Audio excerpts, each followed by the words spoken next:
오늘도 건강지킴이 기운팜을 찾아주셔서 감사합니다. 기운팜 채널의 건강정보는 각종 언론기사, 전문 연구자료와 관련 논문 등을 분석해 작성됩니다. 사람의 나이, 질병의 유무 체질과 건강 상태는 모두가 다르고 개인의 현재 상태에 따라 다르기 때문에 유의하여 보아주세요. 자, 그럼 시작하겠습니다. 족저근막염이란 발바닥에 근육을 싸고 있는 섬유조직인 족저근막이 염증이 생기는 질환입니다. 족저근막염이 생기는 이유는 걷거나 뛰는 동작 중에 저근막이 과도하게 당겨지거나 손상을 입어 염증이 발생합니다. 특히 아킬레스건이 짧거나 무리한 운동을 하거나 딱딱한 신발이나 바닥을 많이 사용하는 경우에 잘 생깁니다. 평발이나 오목발과 같은 발에 변형이 있으면 저근막에 스트레스가 쌓이고 염증이 생길 수 있습니다. 발바닥뿐만 아니라 종아리나 허벅지의 근력이 약하면 족저근막이 더 많은 힘을 받아야 하므로 염증이 생길 가능성이 높아집니다. 통풍, 루푸스, 강직성 척추염, 류마티스성 관절염 등이 전신질환에서 족저근막염이 동반될 수 있습니다. 족저근막염의 증상은 발꿈치 안쪽의 통증이 주로 나타나며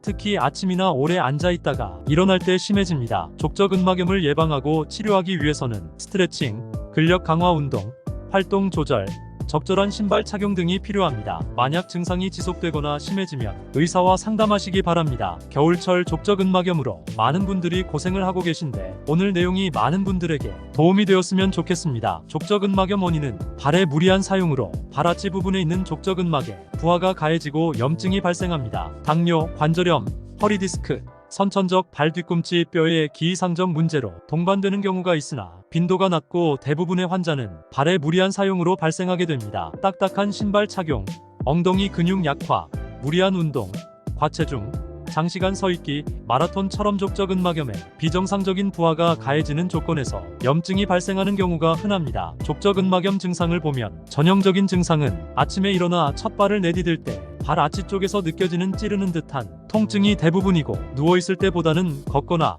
발을 사용하여 움직일 때 통증이 나타나게 됩니다. 아침이 유독 아프게 느껴지는 이유는 자고 있을 때는 발 근막이 일을 하지 않아서 긴장이 풀려 있다가 일어나서 걷게 되면 갑작스럽게 근막이 늘어나게 되면서 통증을 유발하게 됩니다. 족저근막염 치료는 환자분들을 지켜봤을 때 증상 기간은 보통 심하지 않은 경우 3주 정도의 치료 기간이 필요합니다. 깔창과 족저근막염 관련한 보조기 광고들이 많은데 크게 도움이 되진 않아 추천드리진 않습니다. 구두는 피해 주시고 쿠션이 있는 푹신한 운동화가 좋으며 너무 푹신한 신발과 슬리퍼는 반대로 족저근막이 할 일을 제대로 안 하게 만들어서 오히려 근막 약화가 되고 족저근막염을 초래합니다. 병원 진단을 받으신 후 족저근막염이 맞다면 체외 충격파 주 2회씩 3주 정도 받아보시는 것을 추천드리며 체외 충격파 치료가 비용이 나온다고 마다하시는 분들도 많지만 초기에 관리를 안 해주시면 만성으로 갈 수도 있기에 가까운 병원 내원하셔서 받으시길 추천드립니다. 또한 병원을 가지 않는 날에는 발근막 롤러를 사용하여 아침 저녁으로 근막을 풀어주시는 게 도움이 됩니다. 그 후에 호전이 없다면 주사 치료를 추천드립니다. 통증이 있는 동안은 무거운 것을 들거나 발바닥에 무리가 가는 운동은 삼가해 주시고 걸음도 최소화해 주시는 게 좋습니다. 또한 시중에서 판매하는 발근막 롤러를 사용해서 자고 일어나서 걷기 전